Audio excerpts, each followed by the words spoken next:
평안하십니까? 성경 통독을 돕는 바이블 가이드입니다. 여호수아서 16장부터 18장까지를 읽습니다. 세상에 믿을 사람 하나 없다는 옛말이 있습니다. 그래서 사람들은 자신을 의지하도록 교육을 받고 내 것을 만들기 위해 노력하며 내 것을 지키기 위해 힘을 키웁니다. 그것이 능력이고 성공이라고 말합니다. 그런데 이런 삶의 모습은 모든 것을 나 스스로가 해냈다는 교만에 빠지게 합니다. 하나님의 약속을 잊은 채 교만에 빠져 게으름을 피던 이스라엘 백성들에게 여호수아는 어떻게 말했을까요?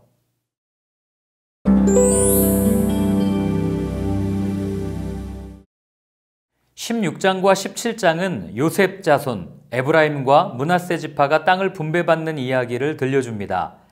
그들이 받은 땅은 가나안의 중앙지역으로 비옥한 지역이었습니다. 그들이 비옥한 땅을 받은 것은 하나님께서 야곱과 모세를 통하여 요셉과 그 후손에게 주신 복 때문이었습니다. 어떤 복입니까? 창세기 48장에 나오는 야곱의 축복으로 그들이 다른 형제들보다 땅을 더 받을 것이라는 것, 그리고 신명기 33장에서 모세가 했던 축복, 하늘의 보물이 그들에게 임한다고 했던 복입니다. 특별히 에브라임 지파가 차지한 땅은 성막이 설치되었던 실로, 처음으로 정복했던 여리고, 사무엘의 고향 라마, 야곱의 우물이 있었던 수가, 에발산과 그리심산 등 가나안 땅의 중요한 지역을 차지하고 있었습니다. 그런데 에브라임 지파가 쫓아내지 못한 사람들이 있었습니다. 게셀 사람들입니다. 쫓아내지 못한 것은 그들의 힘이 부족하기 때문이 아니었습니다. 오히려 그들이 가진 힘이 문제였습니다. 그들은 언제든 쫓아낼 수 있다는 자신들의 힘을 과신했고 결국 교만함이 그들의 발목을 붙잡는 올무가 되어버렸습니다.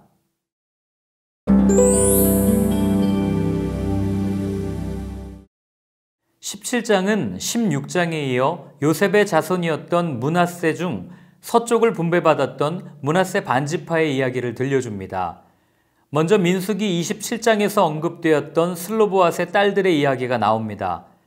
유산을 물려받을 아들이 없었던 마길의 5딸들은 하나님의 약속의 땅에 대한 믿음을 가지고 있었기에 모세에게 자신들에게도 땅을 물려줄 것을 요구했고 하나님께서는 이를 옳게 여기시며 아들이 없을 경우 딸들에게, 딸이 없으면 형제, 친족에게 줄 것을 명령하셨습니다. 이 이야기를 재차 기록한 이유는 여성들에게도 기업을 이을 권리가 있었음을 확인시키기 위함이었습니다. 이후 에브라임 지파, 므낫세 지파가 여호수아를 찾아와 불평합니다.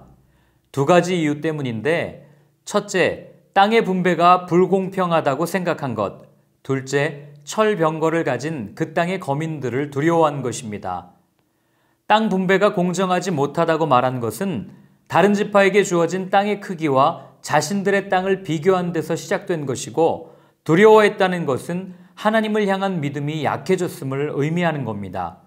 여호수아는 그들에게 스스로 개척하라고 권면합니다. 개척하라, 베레타라는 단어는 바라라는 동사의 능동형 단어로 만들다, 창조하다라는 의미입니다. 이 단어는 하나님이 주어로 사용되던 단어입니다. 여호수아의 권면은 가만히 앉아서 먹여주기만을 기다리지 말고 하나님께서 무에서 유를 창조하셨듯이 그 정도로 힘써서 스스로 만들어 가라는 겁니다. 그렇게 할 때 철병거를 가진 가나안 족속이라고 해도 쫓아낼 것이라고 말합니다. 이유가 무엇입니까? 하나님께서 그들과 함께 하시기 때문에 걱정하지 말고 올라가라고 권면한 것입니다.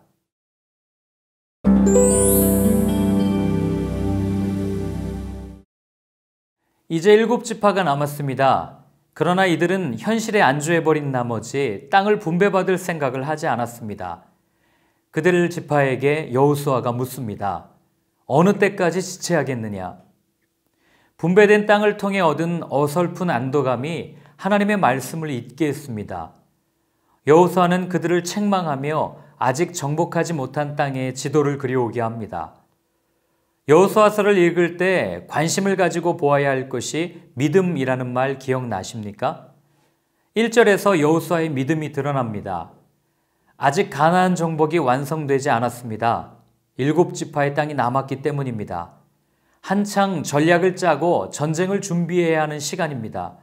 그런데 여호수아는 영토 분배가 끝나지도 않은 상태에서 실로에 성막을 세웠습니다. 이것은 약속의 땅 가나안에 대해 열심을 내지 않는 이유가 하나님에 대한 믿음이 약해진 것이라 판단했기 때문입니다. 하나님의 약속을 상기시키기 위해 먼저 성막을 세운 겁니다. 이어 베냐민 지파가 땅을 분배받습니다. 그들이 차지한 땅은 일부를 제외하고는 산과 사막지대였습니다. 비옥한 땅은 얼마 되지 않았지만 남북을 잇는 도로를 차지하여 많은 유익을 누리게 됩니다. 그러나 무역로, 교통로 등의 좋은 도로는 늘 전쟁의 중심 지역이었기에 이들은 크고 작은 전쟁에 시달려야 했습니다. 이는 창세기 49장에 나오는 베냐민은 물어뜯는 일이라 아침에는 빼앗은 것을 먹고 저녁에는 움킨 것을 나누리로다 라는 야곱의 예언의 실현이었습니다.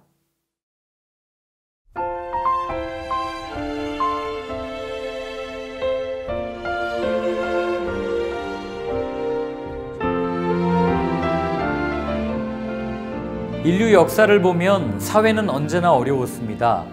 미래의 희망을 이야기하는 학자들은 적습니다. 어쩌면 앞으로 더 어려워질지 모르겠습니다. 그러나 그리스도인은 절망할 필요가 없습니다. 우리에게 주어진 산지를 스스로 개척하면 되기 때문입니다. 고개를 들고 산지를 바라보십시오.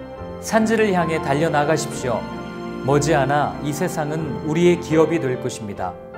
믿음으로 살아내는 우리의 모습으로 인해 세상에 하나님의 나라가 임할 것입니다.